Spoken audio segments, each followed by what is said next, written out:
In Banjo-Tooie, I consider the main worlds to be these. Spiral Mountain, Cauldron Keep and Isle of Hags are worlds 2, and Cauldron Keep even gets its own jiggy painting, but I still consider it to be mainly a boss battle. That is why I consider there to be only 8 levels. This is convenient for me because I like patterns of 8. It allows me to divide the levels into 2 groups of 4 and perform weird symmetrical things. For example, we can link them in a mirrored symmetry like this, so that Mayhem Temple is linked with Cloud Cuckoo Land, Glitter Gulch with Hailfire Peaks, and backwards this way with Grunty and Witchy World, and then Pterodactyl Land and Jolly Roger Lagoon. Several things stand out to me about this arrangement, albeit a very arbitrary one, of course. I like how Jolly Roger and Pterodactyl Land are both names after their owners, so to speak, as if Jolly Roger is the owner, quote-unquote, of the lagoon. As in, the name of the lagoon is Jolly Rogers, and then Pterodactyl Land also has the name of Terry, the owner of Pterodactyl Land, so the land. This land is Terry's land. Even though, in both cases, we don't know if they are officially owners or leaders of their towns, they seem to hold important positions. Terry presides over the whole land from the top of its nest, and Jolly seems to have an important role and organizes a lot of town events, like the pub quiz Wednesdays, which Blubber attends, or leasing rooms, offering food. It's like a social hub for the town, and he's the owner. Anyway, so next we see also that Witchy World and Grunty Industries have a similar thing. They are both the Grunty businesses owned by Grunty, her industries, her factory, and then her theme park, both of which have also the name of the witch on them. Glitter Gulch and Hailfire have a vague relationship, but still one that interests me. A gulch is a sort of ravine, according to Google, made by a stream. So a stream of water has penetrated the rock, cutting into it slowly and forming a deep ravine. This gulch we're seeing is so deep it's like a cave, and an underwater stream which can be seen in game seems to cut across it. In Hailfire Peaks we also have a sort of division between 2 areas caused by a strict limit, a line that very clearly demarcates one side from another, fire side and icy side. This is not the same as a ravine, but still I am attracted to the idea that both of them could be read as areas primarily created by the separation into 2 sides of a fine line that divides one side from another. In fact, the creation of the gulch depends on this fine line. Mayhem Temple and Cloud Cuckoo Land have a vaguer still relationship because I'm about to make it up as I go, so here's an attempt. We could say that both have some relationship to God or to the divine. Cloud Cuckoo Land is a world above the clouds, a reference to the play The Birds by Aristophanes, where it refers to a sort of utopian paradise world. I don't mean this as a demeaning comment, but I still think that it could refer to a concept of heaven, whereas Mayhem Temple is, as its name says, a temple to a god, Target-Zan, who is a god and therefore divine, connected to concepts of otherworldliness that could apply to heavens, gods, spirits, and concepts like that could refer back to Cloud Cuckoo Land and its heaven-like structure. In any case, that is so vague I don't want to pursue it. Anyway, let's look at this. Another interesting thing for me is that if we return to Pterodactyl Land and Jolly Roger axis, we have 2 boss fights which are animals. Terry, the pterodactyl, and Lord Woofak-Fak, an anglerfish, which both are sort of very ancient creatures, not prehistoric exactly in the case of the anglerfish, but still pretty ancient. Grunty Industries and Witchy World have 2 creatures which are shaped like dragons, Mr. Patch and Weldar. Weldar shoots fire from its mouth and has a long curvy neck like a dragon. I think trying to evoke a fire-breathing dragon but made of mechanical parts. Mr. Patch is also made out of parts of different bits of cloth and balloon, and himself also shoots balloons out of mouth and is shaped like a sort of dinosaur also. So both are sort of dinosaur-like or dragon-like, a great beast that breathes projectiles out of its mouth, but they are shaped and manufactured, created out of parts or stuff, cloth or metal.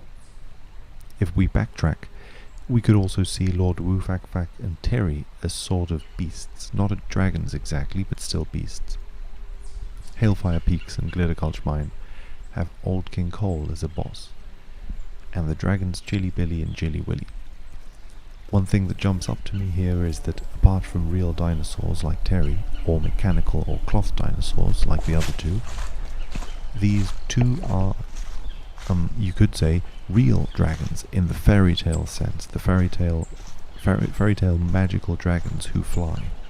Old King Cole is, of course, also a character from a fairy tale or a children's nursery rhyme, so both boss fights could evoke childhood, pure fairy tale fantasy stuff, or characters who could appear in such. Cloud Cuckoo Land and Mayhem Temple have a vague connection again, because, or well, vaguer still, since everything is vague here, but the bosses are Target Zan and Minji Jongo. Target Zan is a god, and Minji Jongo is not a god, but since he is based on Mumbo's character, and Mumbo is a shaman could be someone who is in touch with the spirit realm, so perhaps we could read them both as being related to spirits or to the divine world, or even, if Minji Jongo is read as a character who rules over a world above the clouds, he could also be read as a sort of divine figure. This seems to suggest a transition from realistic animals, pterodactyl and anglerfish, to a physical animal, but made of physical artificiality, to an animal who belongs to the fairy tale world, to a spirit or an animal that is a spirit, a god, etc. There is a transition perhaps from fully incarnated and real to partially incarnated to spiritualized and then fully spiritual. We could try to divide the levels differently now. For example, straight ahead, just symmetrical. So for example, Mayhem connects to Pterodactyland, etc. A first thought that appears is that both Weldar and Old King Cole are bosses in Glitter and Grunty Industries who live in some sort of waste management section. For example, Old King Cole lives in the train's engine room, where coal is burned to fuel the working of the train, so fire is being used to burn stuff. And Weldar, as the name suggests, has a welder-type mouth that burns, and exists in the repair depot, performing work for the factory, I assume. So both of them are fire-related, and help a factory or mechanism of some kind be activated, or perform its work, either by being fuel for it, or by simply working. So they both perform work, in a sense, for a machine or a system of machines that help work. Let's go back to this issue, perhaps, of the names, where Jolly Roger and Pterodactyland were both named after a presumed leader, so that each level seems to refer to the person who owns it or is in charge in some way.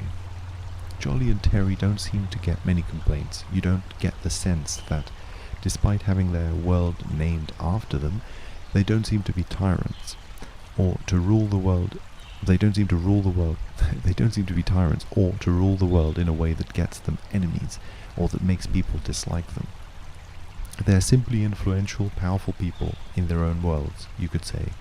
Of course, with a big caveat that I'm making a lot of this up, or all of it, since Terry isn't really called a leader in-game that I know of. But anyway, as we saw, when we move one move in this chain, Witchy World and Grunty Industries show something different. Here the leader, or the owner, or the influential person, Grunty, is hated.